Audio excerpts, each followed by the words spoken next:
You feel this nervousness on the phone there? Sir, I've been trying to make an urgent phone call up there. Well, I don't think it's something I want to do on an overseas phone. You gotta make some phone calls. Hang up the phone. Prank caller. Prank caller.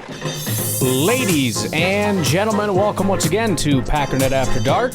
This is the call-in show, the Packernet Podcast Network. If you'd like to call in, if you'd like to participate in the show, please feel free to do so. The phone number here is 608-501-0718. New callers go directly to the front of the line. Again, apologies for missing yesterday. Still dealing with a lot of the sickness stuff. I thought I was doing better and then kind of took a turn there a little bit. Feeling better today, so hopefully we just stay up and don't start spiraling again. But so far so good, so I'm going to real quick make sure we get this in before things go all to heck. Okay? Let me make sure I got this set up right, because I don't think I do. I do. Perfect. Garrett, this call looks interesting. Let's see how this is going. The cat's in the cradle and the silver stuff. That's not Ryan it. didn't take Colin to the draft. When you coming home, son, I don't know when. Maybe when Green Bay hosts the draft again, Dad. You know we'll have a good time then. That's good. That's good. That's a good one. I appreciate that. I will say another thought that I had that kind of, you know, I was talking to my son about it, whatever, that the draft's in Green Bay, and I don't know if he realized that was this year or what, but he's kind of, and, you know, he's like, are they going to do that again? I'm like, probably not. And then I was like, well, you know, they might if it goes well or whatever, but they like to go through all the different places or whatever first, and there's probably some that they would prefer to do twice before they do Green Bay twice, you know, Vegas, Tennessee, whatever, that were cool. And then you think it's like, 32 teams, that's at least 32 years. Let's say it's 1.5 times that. So, I mean, we're talking, what, 47 years or something like that, 46, 7 years? Yeah, I don't think I'll be going again unless this goes so spectacularly well that they're like, we got to hurry back to Green Bay. So there is the potential that this is a forever regrettable moment. But that just means I have to make it up to myself by either going to Europe or UAE or a Super Bowl or something someday. If the Packers ever get there, it'll be fine. It'll be fine. My son might not forgive me, but I'll forgive myself. Hey, Ryan, this is Andy out here in Kansas. I wondered if you'd be interested in a movie suggestion. Yes. I figured either you'd say, this is the middle of draft season, I don't have time for a movie, or, man, it's just draft all the time. Maybe I should squeeze in a movie just to do something different. Anyway, My suggestion is... We'll see the second one. A movie called Crisis. It's from 2021. It's got Gary Oldman, Lily, and Big fan. Armie Hammer in it. It actually has three plots. Gary Oldman plays a biology professor, and his lab is testing a new painkiller that's claimed to be non-addictive. Okay. And they're finding some interesting things, and there's a lot of pressures about that. I won't say much more about that. The movie in general is about trying to tackle the oxy and fentanyl disaster that's still upon us. The other plot, Evangeline Lilly has a son who gets killed kind of mysteriously. She has no idea what's going on, so she's kind of on a personal what happened to him and who's responsible kind of quest. And Armie Hammer plays, I think it's a DEA agent, where he tries to infiltrate the Canadian drug kingpin who's sending oxy and fentanyl through the Canadian border, and he's trying to set up a sting with all that. So there's three plots that kind of, well, they don't all interact. Two of them interact, but they're all related to trying to, get rid of the terribly addictive and deadly drugs. Kind of reminded me of the movie Traffic from back in the late 90s. Oh, yeah. It's a good one. I mean, it's not similar with plot necessarily, but the same kind of vibe. Anyway, I'll call you back. Bye. Yeah, we haven't done movies in a while, and it's, there's definitely other stuff to be done right now, but we also are just kind of doing the same thing over and over. So I don't mind a little, I don't want to do all movies all the time. Sometimes we get on a thing and we're like super in it. But yeah, I'm all for some recommendations. Last night I watched Nosferatu, which I tried to watch the original, which is no audio. It's, one of those old ones that you got to read it, and I'm like, sorry, dude, I'm not doing that. And so I saw that this was on Peacock. I was just kind of cruising around. I'm like, well, I thought this was a brand new movie they were making. Sure enough, it was 2025, so it must not have been a very good movie because it usually doesn't go straight to Peacock, But it's okay. I felt like I needed to from like a I don't know what you would call it, but there's just certain things that are historic, and it's like the original vampire story and whatnot. I looked into it a little while ago, and I don't even remember the details anymore, but that's basically it. It's the old, it's where Dracula comes from and all that stuff. It was okay. It felt like a very old movie that isn't a super great story that was told about as well as it could be told, and it's famous mostly because it was very popular at the time, and it's just like it wouldn't super play today. Just how it felt. I don't know. I don't mean to be condescending to older stuff, but sometimes you kind of learn some things over the years about storytelling and whatnot. But no, it was fine. But I would like some new, better recommendations. I guess that's what I'm saying here, so I appreciate that. Andy, part 2. Hey, Ryan, Andy again. Probably of no surprise, I'm not attending the draft either. There you go.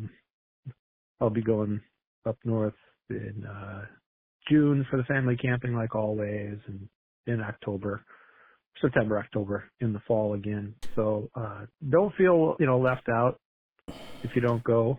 I know you had a lot of people are calling in saying, hey, you got to go, once your last time thing and whatnot. But they sure did, look, Andy. I'm going to Buffalo Wild Wings. I got my gift card yes. for mowing the church lawn, so I'm set there.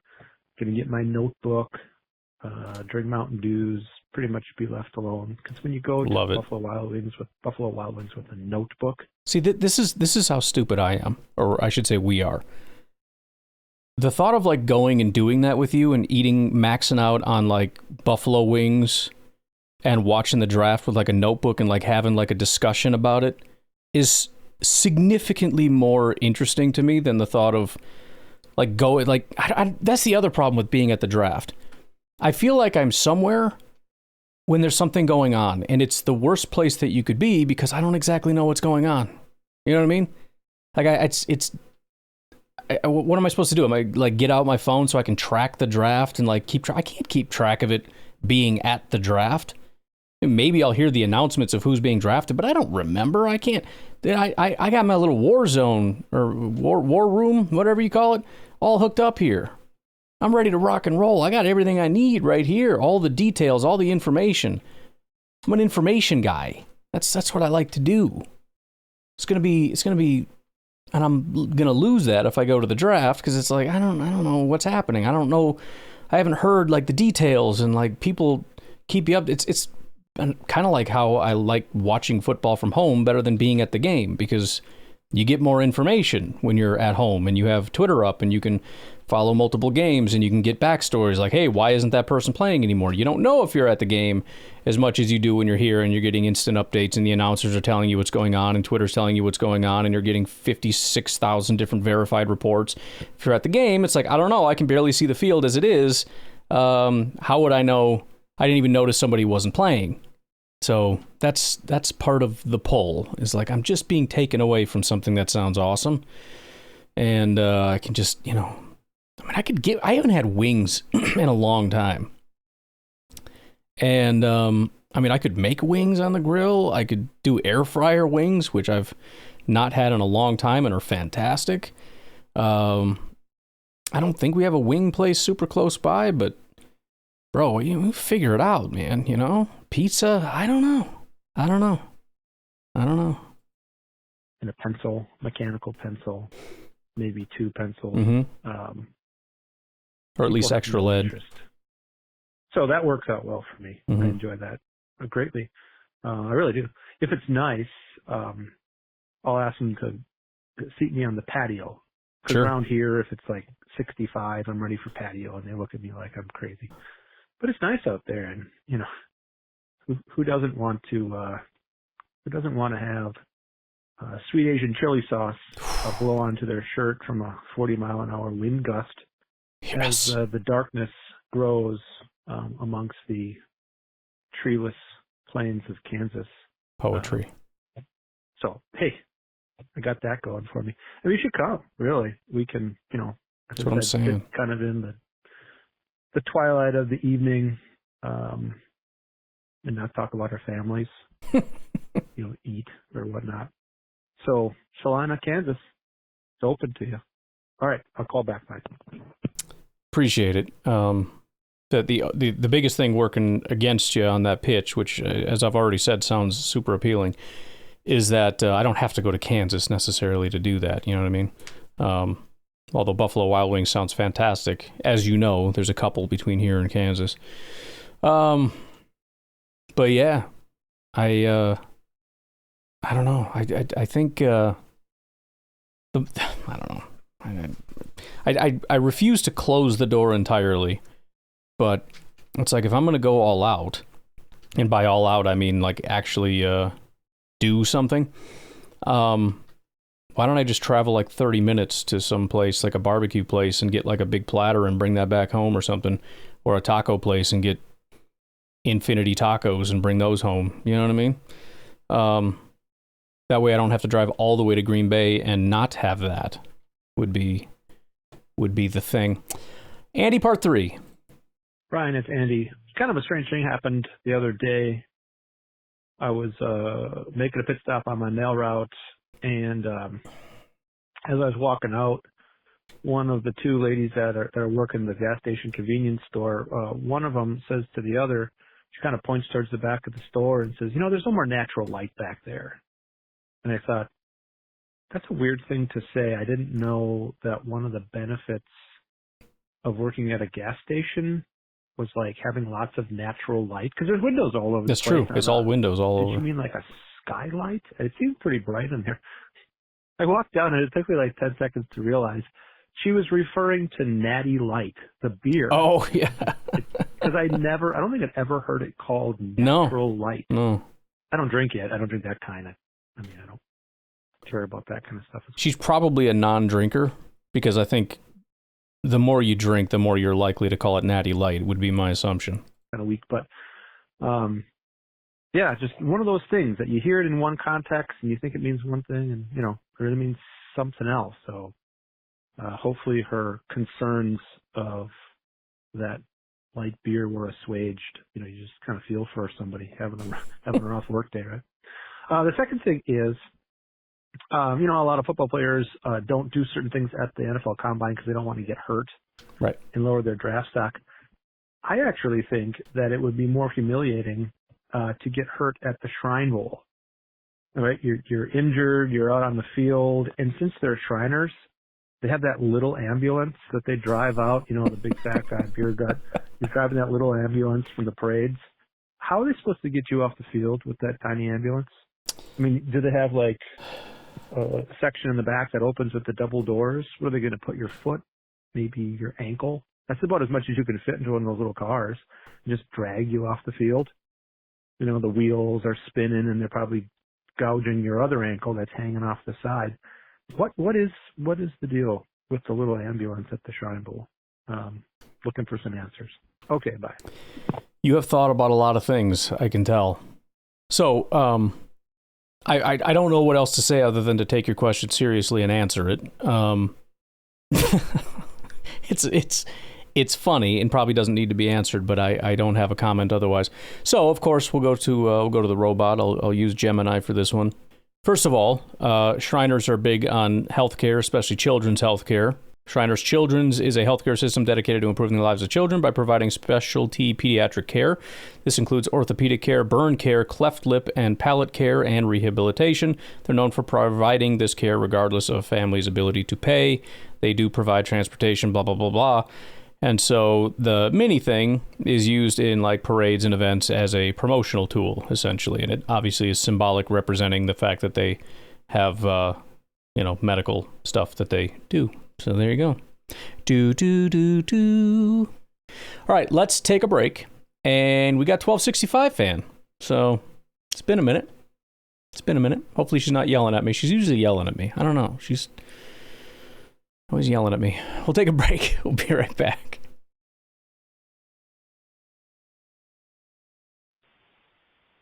Really? Oh, boy. See? No, I mean, really? I knew it. This whole, I'm going to go to the draft, I'm not going to go to the draft. I'm going to go to the draft, I'm not going to go to the draft. I'm going to go to the draft, I'm not going to go to the draft. I'm going to go to the draft, I'm not going to go to the draft. Okay, that's an exaggeration. I think it was, I'm going to go to the draft, and then probably not going to go to the draft. I think that's where we're at right now.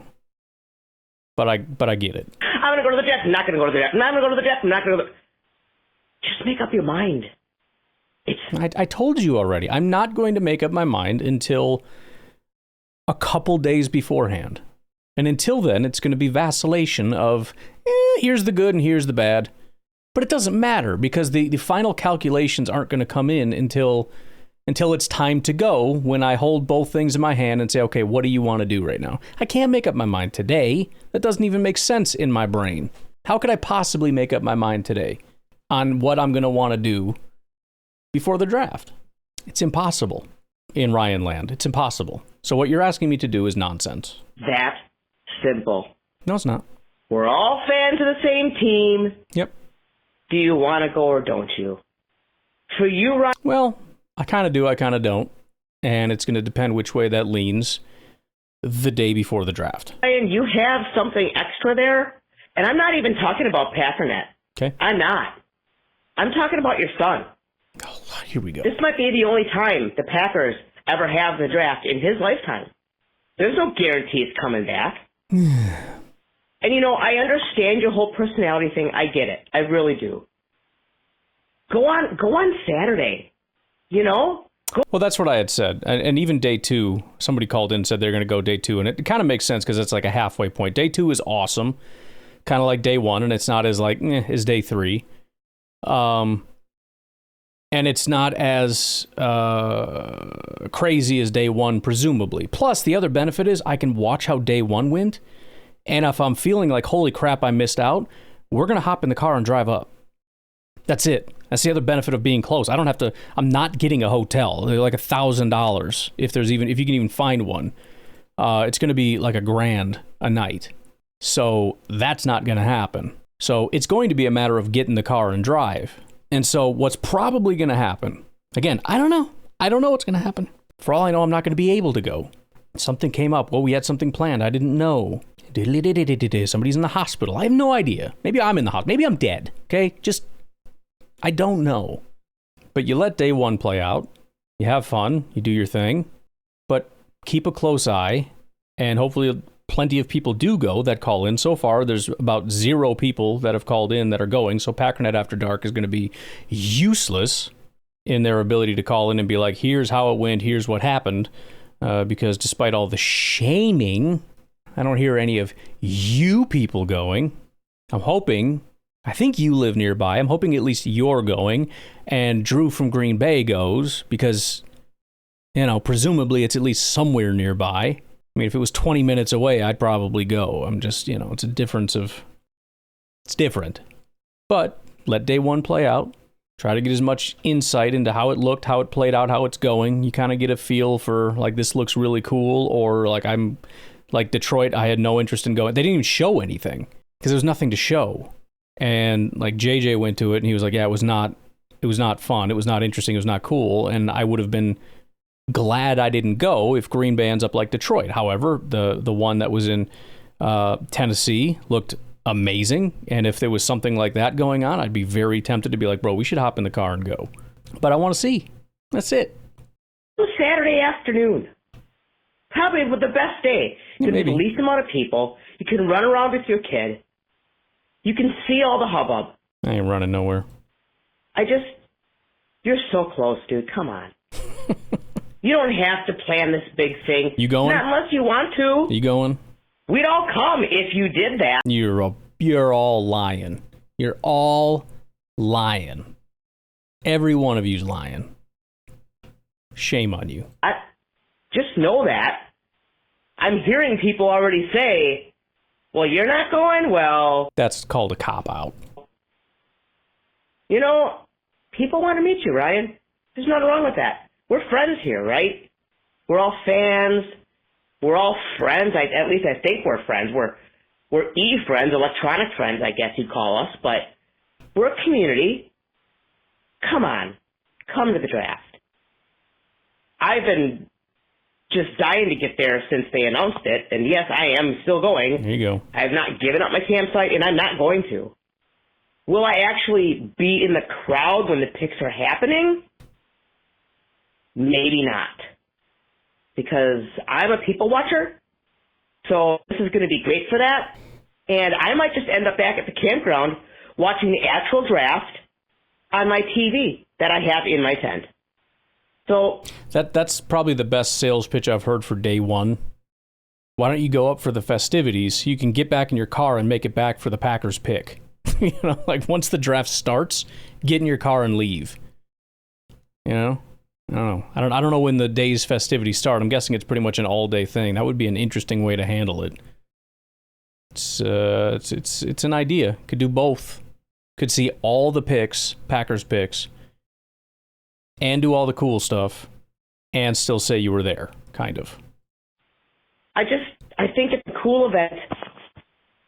And by the way, I'm not a late night person anyway, so Thursday wasn't even going to be a thing. I hate crowds, so I don't want to be shoved up on this big crowd, and I'm short. So yeah, good luck seeing over people. But anyway, go to the draft. You don't even have to tell anybody. Take your son to the draft. Incognito mode. All right. See ya. Bye, guys. Hope to see you at the draft. Make a game out of it. Here's what we'll do. We'll make a game out of it where I'm going to be sneaking around, and if you can find me, you win a prize. And then the funny part is I'm not going to go. I'm a good hider. Hey, Ryan, Beer Cheese Benny here. Haven't called in a while, but What's up, dude? I have a reason to know. Brian Goodkin says we can do everything we need to from the players we have on our roster right now. Yeah. Are you serious, dude? Just totally unserious. I don't know how he can actually think that. Like, I believe it when I see it, man. But you standing put like that, that says a lot, man. Well, and I know I did a big whole thing on this, so I probably don't have to re-explain everything. I'm sure you heard it on the actual podcast, but several points, if I can even remember what they were. Number one, up to this point, there's been really nothing they could do, right? It sounds like, imagine it was a different free agent class or year or whatever, where there's a bunch of edge rushers and we got zero, and then he came out and he's like, yeah, we weren't really interested because I like our edge rushers the way they are and I don't want to fix it. That's sort of how people seem to be interpreting it, and that's not exactly what was said. This is expressing confidence in the people that we have, which he does all the time anyways. Most of the time, even if he doesn't necessarily believe it, he'll kind of lean a little bit into like, we got to do this, that, or the other, which he did with the edge group already, which is why we thought he might do something, because he was very adamant about this has to be better than it was last year. But what he's expressing is confidence that it can be done from within. And again, there is reason to believe that. Number one, we cannot fix the problem primarily externally. You can't. You can get an edge rusher that most Packer fans are going to refuse to believe in because he can't draft first-round players and all these critiques, and Gutekunst sucks, and first round's a waste, and third round's a waste, and then if you don't draft somebody in the early rounds, then it's all a waste anyways, because you wasted an opportunity to go get the guy when you should have, and it's nonsense. But the bottom line is, if everybody's a failure, then the draft can't fix this. Like you can maybe get a little bit better, or you get insanely lucky where you get like this premier, Jared Verse type of guy, not in the top 10, and he's still just this freak. But you understand the odds of that are exceedingly low. I mean, that's a luck thing. But even beyond the point of, if the issue is nobody that we have on this team is capable of getting better, which again is nonsense because literally everybody was better just last year. Every single person on this team. Not only does it make sense to believe that they can get better, But they have taken steps like rehiring a coach, which again, every time things don't work, especially in an entire position group, we look at the coach, we say, why don't you fire the coach? And then they did. And then they hired maybe the most qualified coach possible for the job, who has a track record of success as a former defensive coordinator. And we get excited about it, except for the part where we apparently don't believe in that move making any difference, which is weird. And then again, as far as the idea that they can do the job, as I've demonstrated, every single person on this defense was better last year and every year. And every single person on this defense was better in the second half of the year and last quarter of the year, with the exception of like 2 people. Some of them were insanely good. Even Lucas Van Ness was quite good, like 12% pressure rate. So I understand that I'll believe it when I see it. I do get that. And I would have loved, and I shouldn't say I would have loved. I think we're in a position where we can draft an edge rusher and it can be more impactful. But again, that only really works if other guys step up too. Well, you can't have no Rashawn, no Lucas, no Kingsley, no Kenny, no Wyatt, no pressure from anywhere, but we get this one guy that can do stuff, and that's going to fix everything. It's not. It's only going to be a good group if it's a good group. Otherwise, it's one good guy who's going to get double-teamed all the time, and it's not really going to matter all that much. I mean, again, they can usually handle themselves pretty well. Get guys like Bosa and whatnot still, despite the chips and whatnot, end up with disproportionately high numbers. But this only really works if guys step up, right? It's kind of like we've been talking about with Jordan. Like we can talk about all this stuff. Nothing matters if Jordan doesn't play better. Same with pass rush. We can do whatever you want, but it's not getting better. I mean, unless you get a Myles Garrett, which is gone. Maybe Trey Hendrickson, which I think is 99% out the window. Sounds very much like he's going to re-sign, and if not, there's a million other teams that are going to sign him probably before us. You're talking $30 million plus a ton of trade capital for a 30-year-old guy is not really the way the Packers like to operate. So again, I get I'll believe it when I see it. There's no guarantee they're going to get better. Maybe some of these guys can't handle 4-3, and maybe the fact that they did in the second half of the year is great, but it doesn't 100% mean that they're going to continue that. And maybe all of them will fall back off despite all of them improving in the second half of the year. Maybe the coaching change will make no difference, and we will never see peak Rashawn again. We'll never see the pass rushing Kenny, because as much as we talk trash about Kenny Clark, the pass rush has been there for the most part. We'll never see that again. We'll never see the pass rushing Devontae Wyatt again. We'll never see the pass rushing Kingsley and Igbare again. And then guys like Mosby and Cox, who are actually good since the time they stepped foot on the field, that's never going to come back. Like, you know what I mean? Like there seems to be, and this happens a lot, these narratives that just kind of take hold and become very powerful, and I've been railing against it since day one. And again, I'm in favor of improving the pass rush 100,000%, and that means externally too. I'm not doing a 180 where it's like I never wanted this. I'm not saying I don't want it. I'm saying it didn't happen, and there is reason to believe that the guys in-house can change it, and I still would like to draft somebody. I don't know where it falls on the priority list, but it's somewhere on the priority list.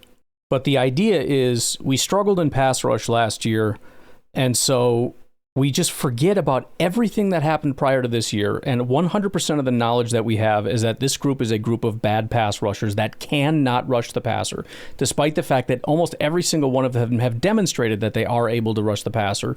We now believe that they are incapable of rushing the passer. They can't do it. They'll never be able to do it, and to think that they can is lunacy with no information, despite the fact that actually most of the information points to them being able to do it, despite a small sample size of the first half of this year under a new scheme change and with a defensive line coach that apparently didn't do a good job and got fired. That's where I understand the skepticism, but we got to rein it in a little bit, because we're getting to the point of being like, these are just bad pass rushers, and it's like, I don't know where you're getting that. I was disappointed with the pass rush, but again, we looking at all the different things, it wasn't good enough. It needs to be better. But it did improve. We got a new coach. You know what I mean? Like there's two sides to this thing. And do I think it's possible that in a different situation in free agency we would have invested in somebody? I do think it's possible. Yes. I don't think the options were really there. Do I think it's possible we draft somebody? Absolutely I do. Do I think it's possible we don't? Yes, but not because they're refusing to. It's just not how it falls in the draft. I will say this, though, on the positive side, we'll get back to your call here. For those of you that are jonesing for a first-round wide receiver, the fact that he has expressed confidence and the idea that he is not desperate for edge or defensive tackle, which, again, as I pointed out, might just be a complete deflection. Make people think you're not desperate when really you are desperate, so that they don't come trading up in front of you to draft your edge rusher, and then you draft an edge rusher, which would make sense. But let's just assume that that's not the situation. If you have confidence in that group, and your other needs are corner, which you to some degree satisfied, and offensive line, which you to some degree satisfied, or I should say pretty much completely satisfied, in that your starters are 100% locked in. Or I shouldn't say locked in, but you certainly have them on the team. There's a question about who will play at right guard, but we kind of assume it's Morgan, and then everybody else is settled, pending Morgan just being terrible, I suppose. But either way, then it's Sean Ryan. What other needs are there? It's not quarterback, it's not running back, it's not tight end, it's not safety, it's not linebacker. What else is there? Oh yeah, wide receiver. I've heard that the Packers are looking strongly at wide receiver in the first round. We've had several come in for visits. It's maybe not the strongest, but, Tetaroa, if things go a certain way, Golden could possibly make sense.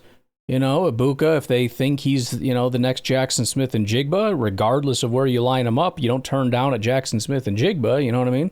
Same goes for Luther Burden. We can pigeonhole him as a slot guy and say, well, we have Reed, therefore we don't need him. But if he ends up being Amon-Ra St. Brown or, one of the other guys that he's like Terry McLaurin or something that he gets described as, or Debo, you don't really think twice about it. You don't say, well, Debo's mostly a slot guy. You just take Debo. That's it. Not saying necessarily current Debo, but, peak Debo or whatever. Just say Terry McLaurin, okay? And can I say this real quick now that I'm completely off the rails here? I did a Matthew Golden video, by the way, Packernet podcast on YouTube. Go subscribe. I got a bunch of videos. The Golden one is my favorite. It's by far my favorite song. I like the video. It's all awesome. I generated a new level of respect for Matthew Golden in the second part. So the song, I try to make the song as long as possible so I can get as many clips in there as possible. One of the problems I had with one of the videos is I didn't really realize it, but the song was only like 1 minute and 12 seconds. I'm like, well, this is going to be a short video, but I'm not redoing it, so it is what it is. So I try to make it a long, 3-minute song or something. And so I ripped through one whole game of highlights, and I needed to go watch another one. So I picked him against Georgia, 2 of his top games. And the Georgia game, obviously one of the top teams in the nation, very good team. It was a bowl game. Big deal, right? That was one of my favorite games because I really noticed his ability off the line. I know his man grades are not great, but when you couple a guy that has 4.29 speed and has some really good ability to get off the line untouched, that is a lethal combination. And, I don't know why his man grade wasn't as good. There could be several reasons, but at the same time, you're really just looking for tools. So even if he didn't know necessarily how to utilize it, or maybe the quarterback just wasn't getting it to him, or what maybe the routes weren't great enough. The bottom line is if you have those two things in combination, the ability to win off the line so you can't, in press, I'm talking press man, to win off the line with the guy barely touching you or not touching you at all, and you can utilize the 4.29 speed, that is lethal. And I saw him do it a couple times. I didn't really think of him as a super, shifty guy. There were a couple routes that looked pretty good. Like I said, I started to develop that appreciation. Then when I found out how fast he was, there was that additional layer. But when I saw that third piece of him being able to do that stuff off the line, and again, you can go watch the YouTube video. I posted him on X, by the way, too. If you go to my, I probably won't do that anymore. It's an extra step, and 0 people care on X for whatever reason, so I don't care. Just not going to be doing that again. If you watch the whole thing for sure, but if you check out the second half starting with Georgia, there's a couple clips of him winning off the line real smooth. And again, it's not even so much that anything cool happened on that play. It's just that I know that if you combine "you can't touch me" with "you can't catch me," that's scary.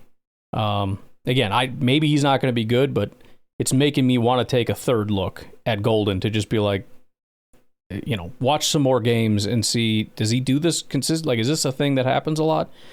Because if it is, I don't know why Texas couldn't capitalize on it or whatever, but That's good stuff.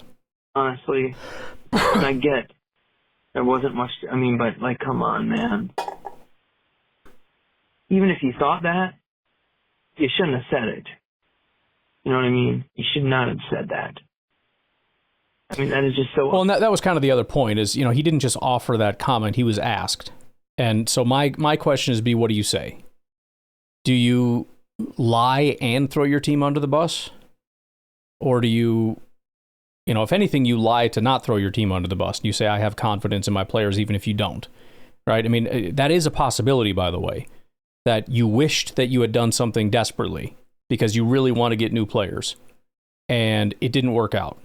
And somebody asks you about it, and you have the opportunity to say, well, we tried really hard to replace these bums, but it didn't happen, and so we're going to be desperate in the draft. Or you can just say, we're supremely confident in the guys we have, because, first of all, it's a great message to your locker room, and then second of all, you don't want to show your hand when it comes to the draft. So, I think it would be a good example of, rather than trying to say what the fans want to hear, just willing to take it on the chin, knowing he's probably going to get trashed for it because it's what's best for the team. I would rather let the fans hate me and have a good locker room and hopefully try to build a good team than just throw out red meat to the fans while throwing my team under the bus and giving away our entire strategy for the draft. Betting, man. I mean, it's clearly not even true.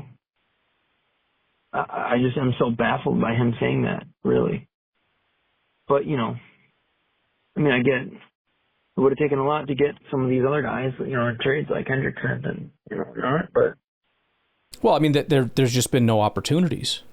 I mean, there was no amount to get Max Crosby because he went home. There was no amount to get Myles Garrett because he went home. And I have a feeling Hendrickson is also going to sign with the Bengals. So not only are there no options, there is no it would have cost a lot. They stayed home.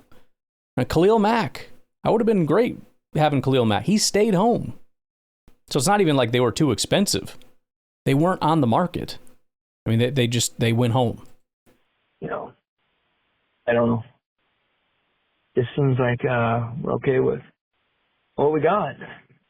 And he didn't say, I'm okay with the pass rush. He said he hated the pass rush. He said he's okay with the players that we have. And those are two different things.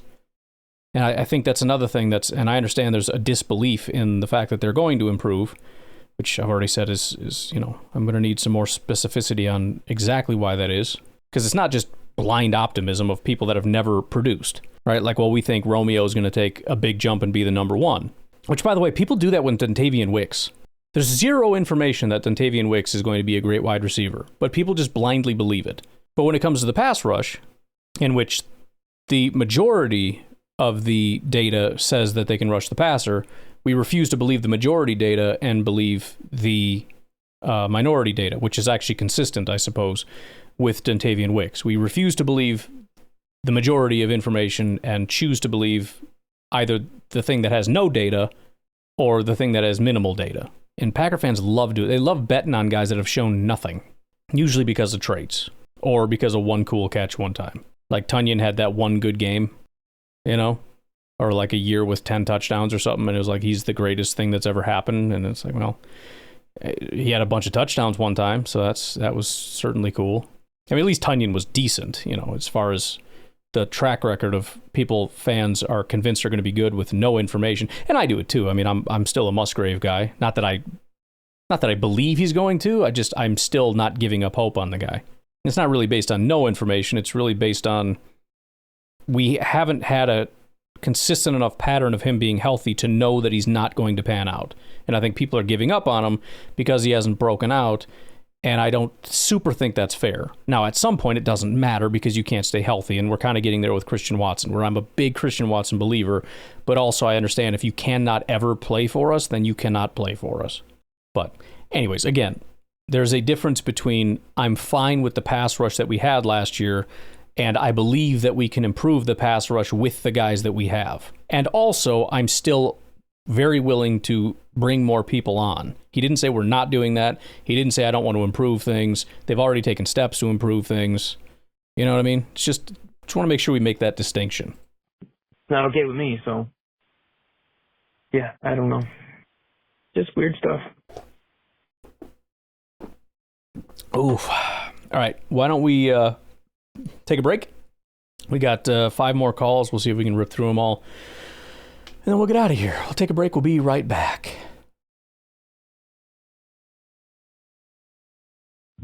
Hi, Ryan. It's Randy from Minnesota. Hey. Listening to your pod today, when you're talking about how the rest of the North basically is trading away their draft picks, and it made me think, in the long term, with how Chicago and Minnesota don't have any picks, they trade them away, always going with the one-year wonders. Yeah. It was not going to take very long for both these teams. Well, Bears are trash, but for the Vikings to kind of go the same route as the Bears and not really be a very good football team.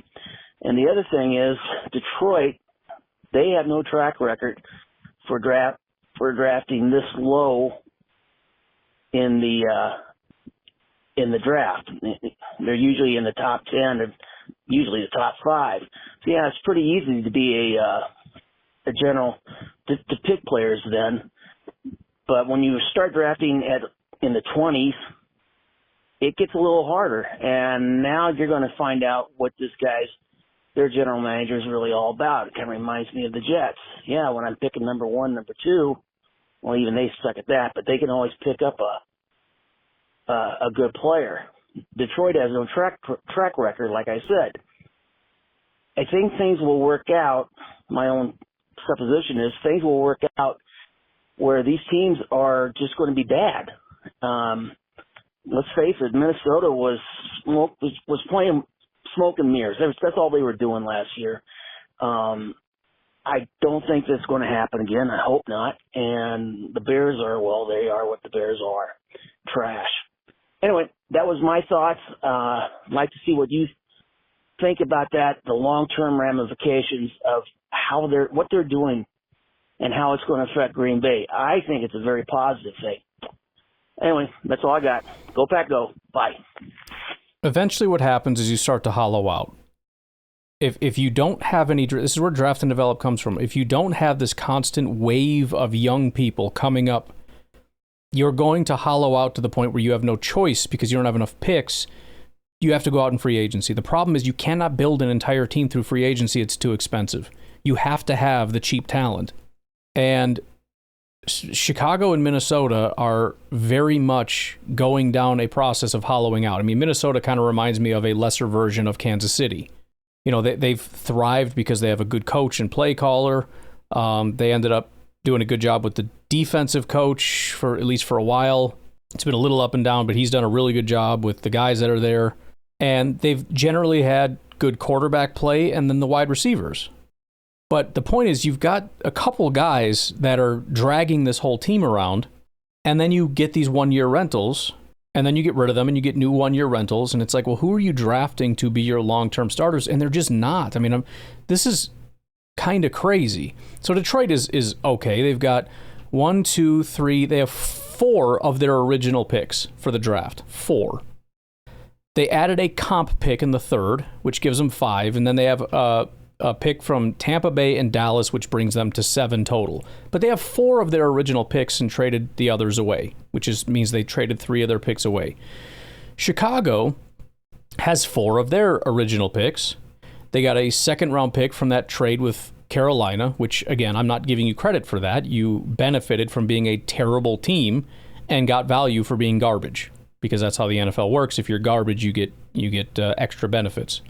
And then they have a 7th from Cincinnati and a 7th from Minnesota. So they had 4 of their original picks. They traded away 3 and then recouped those 3 through various means. Do you know how many original picks Minnesota has? 1. Their 1st-round pick is the only one they didn't trade away. They traded away their 2nd, 3rd, 4th, 5th, 6th, and 7th-round picks.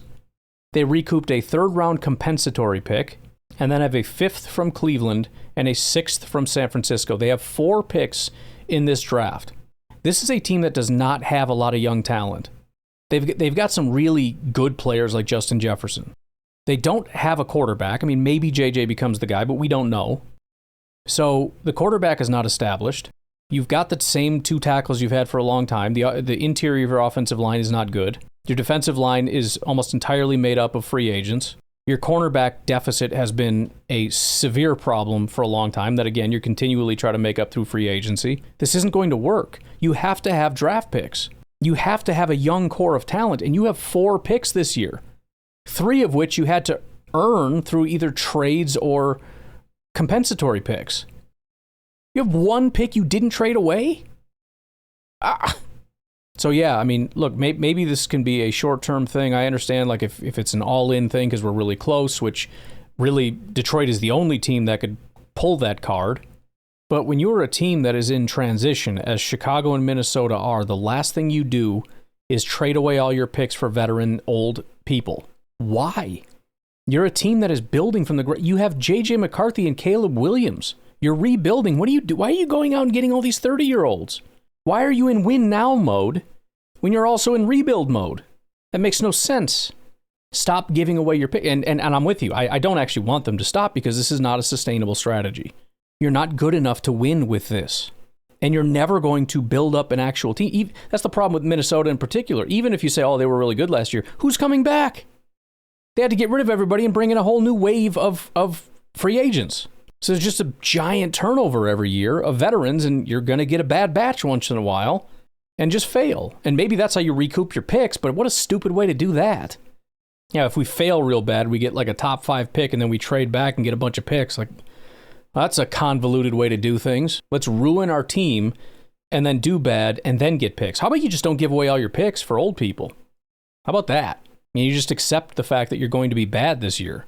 You know what I mean? Like, yeah, if you expend picks and allow rookies and second-year guys to that are maybe not the best to come in and play, you're not going to play probably the best as you would if you go out and get a veteran, but it's important that you do this, and you're going to have to go through this. It's a pain process, and the problem is guys like Caleb and JJ, when they come into their own, assuming that they do, they're not going to have a team that's coming up with them. Who's coming up with them?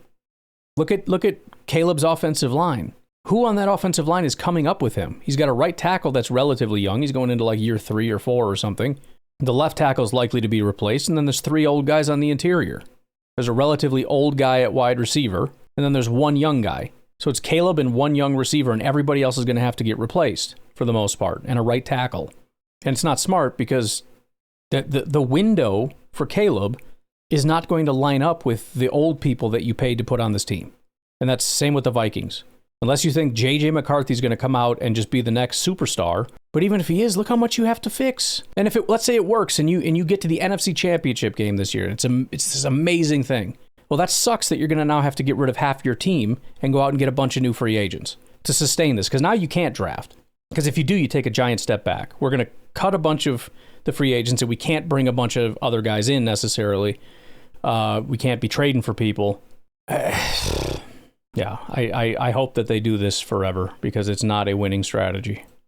Hey, Ryan, Danny from California. Hey. I just wanted to say I appreciate you breaking down, like, the end-of-season pressure rates and all that. But, yeah, like, our team, like, yeah, we need some help in certain spots, like corner, receiver, and edge rusher, right? But, like, we have an 11-win team, like, that didn't play good. Like, every stat said we had an amazing team, and we could just see that they, like, weren't even firing on all cylinders.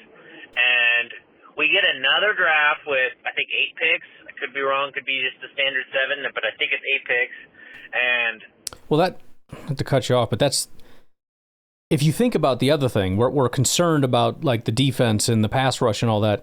When the season ended, the offense was very much the problem. It was not the defense. The defense was the strength of the team. The pass rush was significantly better. A lot of things on defense were working. The offense sucked. That's the biggest concern that we have. And it wouldn't surprise me if that's the Packers' focus because they looked at a team that ended with a strong defense and a weak offense. But again, we just, I don't know, don't remember everything exactly. We get to just now plug in some more guys into the areas where this team thinks they need, but even better, because corner, yes, we need corners, but we got guys that'll work, right? We got edge rushers, but we got guys that work. We're not. I don't think we have an actual need anywhere, right? Yes, there's guys that can be replaced. Not desperate need. And you could raise the ceiling on guys, but we have at every position. We got at least C guys at every position for the most part.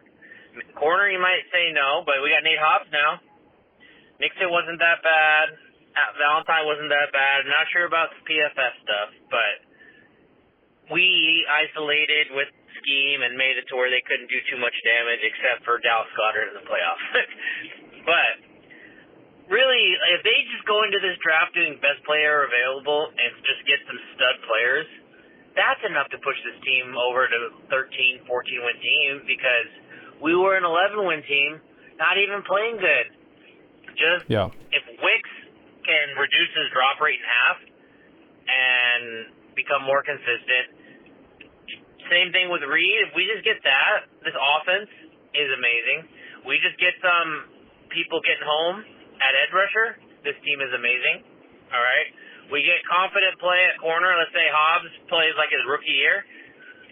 We have an amazing secondary with the safeties and Hobbs, right? So, yeah, it's not that everybody's all doom and gloom, like, oh, we have to get this, we have to get that, negative Packer fans. But our team isn't that bad. We have a good team.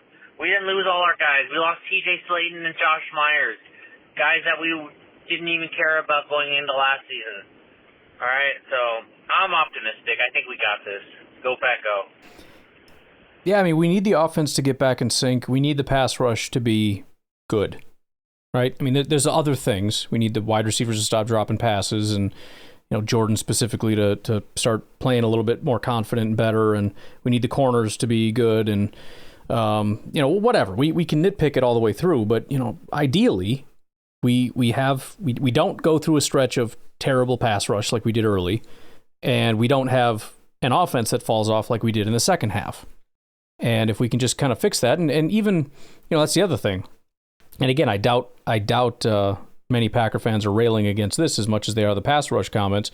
Matt LaFleur expressed a lot of confidence in Jordan Love and his improvement, and we'll hopefully talk about that tomorrow if I can find that clip. But it's one of the things at the owners' meeting that he talked about was Jordan. And, of course, that'll assuage a lot of fans to be like, oh, good, see, everything's fine. We can do that with pass rush, too, right? I'm not saying it's a guarantee, just like it's not a guarantee that Jordan's going to get fixed. But it's just weird to have such a rosy, everything's going to be fine thing with Wicks and Jordan and the guys that we want to have a rosy outlook on, and then the guys we choose to hate, like Rashawn and everybody else on the defensive line, no, they can't improve. They can't be better. They can't even just be what they have been almost their entire career, aside from last year or even the first half of last year. That's impossible. You guys are being silly, man. Ryan Beercheese been here. I just want to reiterate, like what I said in my last call. Okay, my thing is, Gutekunst, he comes out and says we need to ramp up the sense of urgency to win championships, right? And then says that the pass rush was not good enough, right? And then, but then now he says, basically we're going to stick with what we got. Well, that's not really true. He said there needs to be urgency, right? Which there's no reason to believe that there isn't, as far as I can tell. I mean, we can't really point to you can't point to free agency, which is all that there's been so far, because there's really nothing interesting there. And then as far as we didn't do anything, no, I think the misconception was the idea that we have terrible pass rushers, as opposed to we have good pass rushers that got better and had a terrible coach. And so we got rid of that terrible coach. We brought in a great coach who's going to make these guys better. And if we happen to add another piece to that, great. But Devontae Wyatt is a freak pass rusher. Rashawn Gary is a phenomenal pass rusher. Kenny got back into form, although he wasn't doing super great. Turns out Cox is awesome. Mogsby's really solid. Kingsley was decent. Lucas Van Ness was, 11, 12% pressure guy, and actually his sack numbers are quite good.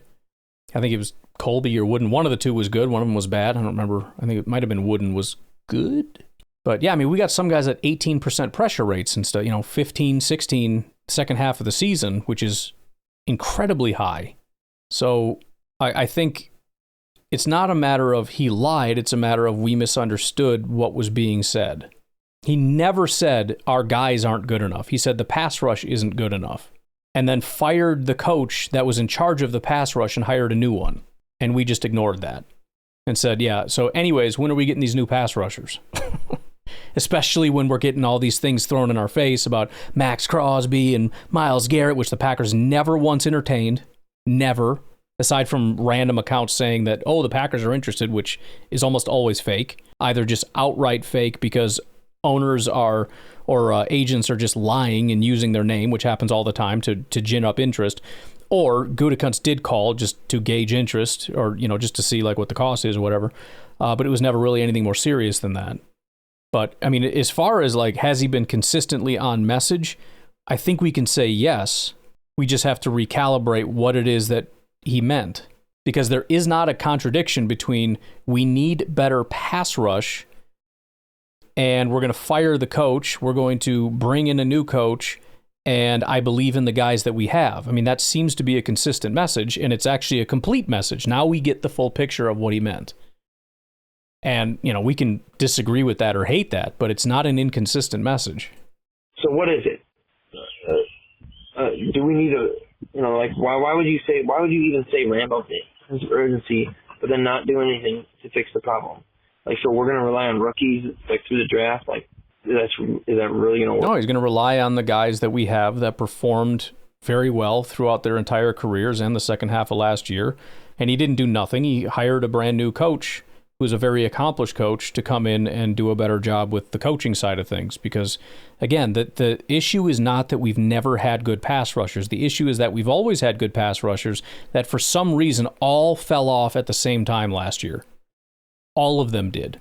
That's the issue. And the question is why? And there's a scheme change, and there's a new coach that was put in charge of that situation. He was promoted into that role, who then got fired. So, the Packers were pretty transparent on how they felt about things. It was possible that there's an additional layer of we need better players. And again, that may still be the case. We'll see if they bring another guy in. But, again, we can go to a question of, like you said, well, what are we just going to rely on rookies? It sounds like what you're saying is we should have done something in free agency, which again, I'd come back to you and say, what? Get Max Crosby, he's not available. Get Myles Garrett, he wasn't available. Get Khalil Mack, he wasn't available. Get some bum like Joey Bosa that got like $2 million because he's an old, washed up, injured guy. Like, who? There are not a lot of guys that have performed better than Packers pass rushers throughout their careers. So we would have just been adding really not good pass rushers for the sake of like satiating people who just want things to happen. There is no mystical fix to this. There is no free agent fix where we go out and get 2 or 3 brand new pass rushers and that just fixes everything. There's no draft fix to this. You can't draft, we got 2 edge rushers and they're both going to be elite players and now everything's fixed and we can just start getting rid of all the guys that we have. That's never going to be an option. You're always going to have to rely on the guys that you have. And there might be limits. We don't have a Max Crosby on this team, and you wish you did have a Max Crosby, but you don't, and you have to be realistic. There wasn't one in free agency. Probably aren't going to pay one anyways if there was. But you can have very good players, and you can maximize the players that you have. And that was really the biggest issue. Because the question is, when you have guys that can play at a 7, and then they play at a 4, do you throw them all out and say, well, it's because they're 4s and we need to go out and get all new players? Or do you say, how do we get these 4s back up to 7s? It seems like a very inefficient process to just throw them all out, as opposed to if we could just switch the coach and bring all the 4s up to 7. That's a huge gain. Every 4 becomes a 7 again? That's a +3 across our entire defensive line. Or we throw out everybody, which is all that value, which is 7s across the board, just give up on all of them, and go get like one new guy who's a 10. Yay, we fixed it. No, you didn't. Because losing 3 in value across 10 guys is a +10 -30. Fix the problem. Bring the 4s back up to 7s. And if you can add a 10, great. Never say no to a 10. But that's not how we fix this problem. We don't just abandon the main issue at hand, which is why did everybody play bad? And again, the consensus seems to be, well, they're just bad. Why do you think that? Why do you think they're just bad? I don't get that. I really feel like a lot of people have never really believed that these guys were that good. They I don't, you know, whether you're in the camp or not, beer cheese, I don't know. I'm saying that there's a group. Whoever's in the group is in the group. If you're not in the group, I'm not talking to you. But there seems to be a group of people that probably never really cared for our pass rushers a ton. And so it didn't take much convincing that, I guess they were never good. See, I knew that this was never good. As opposed to just saying, they're good, they're good, they're good, they're good. Oh, why do they? And listen, I'm being consistent in this because if you listen to the show, how many times did I say, I don't understand this? I've never seen anything like this. I don't understand how everybody on our team has always been 10% or more. 10% is like, if a guy's at 10%, that's fine. Then you got like a Rashawn who's like a 15, which is phenomenal. And then you got like an 11 or 12 in there. And then you got some 9-10s. That's great. That's wonderful. That's a decent group. And they all become like 5% pass rushers? What the heck is going on here? And obviously my biggest concern is we switched to a 4-3. And maybe that's what a lot of people think. We switched to a 4-3. Everything's broke. And again, so the solution is just throw everybody out, which that's not a solution. That doesn't fix anything. You can't rebuild the entire pass rush group. There's too many people. So there has to be an element of fix the problem as opposed to just replace everybody. If you want to slowly do that, that's fine. You probably have to do that anyways with Hafley in this scheme. You probably have to slowly replace some of the linebackers and safeties and edge rushers and defensive tackles and corners to play a little bit more of that style. But it's a very slow process over many, many years. What do we do now? How do we get the most bang for our buck now? Get the guys that we have back up to where they were at. And maybe even better. Why not better? Right? That was the thing coming into this year is, we can just unleash the pass rushers. You know what I mean? I'm just saying, don't just give up on the guys that we have. If you want to add talent, I want to add talent. I would love to have a premier passer. I would have loved to have had a Myles Garrett or a Max Crosby. It would have been amazing, but they weren't available and we didn't get them because they weren't available. So what are you going to do? And I'm not going to be upset we didn't get some terrible players. And now when we look to the draft, I'm not going to expect a whole lot to come from the draft because that's just not how the draft generally works. That the draft just fixes whatever problem you have. You might get one stud, and maybe that stud is a pass rusher. But I'm to the point now where it's like, if you're going to get one stud, I don't know if I want it to be pass rush, to be honest. Just because I have more faith in, like, we at least have reason to believe that the edge can improve, and already did at the second half of last year, etc. I don't really have that for a lot of other groups, like corner, which even corner is like, I don't really believe in the ability to get to an elite level of the guys we have. I think there's a relatively low ceiling for some of these guys. There might be a higher floor, but I think it's a lower ceiling. But also, look how Hafley had our corners playing last year, right? Whether you say it was, the safeties protect, I don't give a crap what the reason is. They weren't getting picked apart for 100 yards in a game and a bunch of touchdowns. They never got thrown at. So whatever they did minimizes the need to, we got to get way better at corner because it's just a tough sell at this point. But what about wide receiver? What is the ceiling of our wide receiver group? Christian's not coming back for a long time. Romeo, I think we kind of know what Romeo is. He's fine, but he's a 2 or a 3. Reed is, really good at times, but it seems like he can be erased and kind of have some problems. I don't think he's ever going to be a premier player. Wicks took a massive step back. He's always had massive drop issues, and there's not a ton of reason to believe that that's going to get turned around. And even if it does, he hasn't demonstrated to be a premier number 1. Maybe if he stops his drops, he'll be up to the level of Romeo Doubs, which again is like a 2 or a 3. So I don't see a future there where, first of all, we absolutely need it, right? I just think Matt LaFleur's play calling and whatnot can compensate for that a little bit. But it's not to the point where it's like, I don't really care if we have a great player in that position. Of course I do. I want to have great players everywhere. Quarterback obviously being the most important, but wide receivers on the list somewhere. So, if we're going to get one home run, I don't have any qualms with defensive tackle or edge. I think that'd be great. But again, I like Wyatt and I like Rashawn. And there's other guys that can be 10%ers for sure. We don't have a Wyatt or Rashawn at wide receiver. And again, maybe corner, but Hafley did such a good job. Hafley and Ansley and whatnot did such a good job with our secondary to where it didn't feel like we were massively deficient. At the end of the year, again, it was the offense that really was holding us back in a big way. The defense was phenomenal. Not perfect, but it really was a good unit. That's the other thing that's kind of odd about this, and maybe we just kind of forget. I know I forget, but this was one of the better defensive seasons we've ever seen, and we come into it complaining about it wasn't good enough. I mean, again, yes, we would need improvement and better this, that, or the other, but it just seems weird to be so dire about something that was one of the best we've seen in a long time, and the fact that the offense for the first time was a first time in I don't know how long I've seen. I can't remember the last time where I'm looking at it going, our offense is significantly worse than our defense. I mean, that's my whole issue with it. Like, just don't say one thing and then just end up sticking with the same. Like, you're not even getting better. Like, you haven't even tried. And granted, there's still some time left, but the things you're saying are really conflicting in my opinion. Well, let's see how it plays out, right? I mean, again, disagreeing with the assessment that all we need is a new coach is fine. I get that. I think we have to at least be fair and recognize, again, if you're going to say you should have done something, I'm going to need to know what you're talking about. Because if you're going to start throwing out names about like Dante Fowler and stuff, it's like, okay, well, we just fundamentally disagree about the impact that some of these guys would have had. Because I think there's a lot of bad players that were available, but I don't feel a sense of urgency that that would have made a major impact or anything. So, I mean, it's kind of a two-part thing. Number one, I do think it's been pretty clear what his intention was and what he meant by things.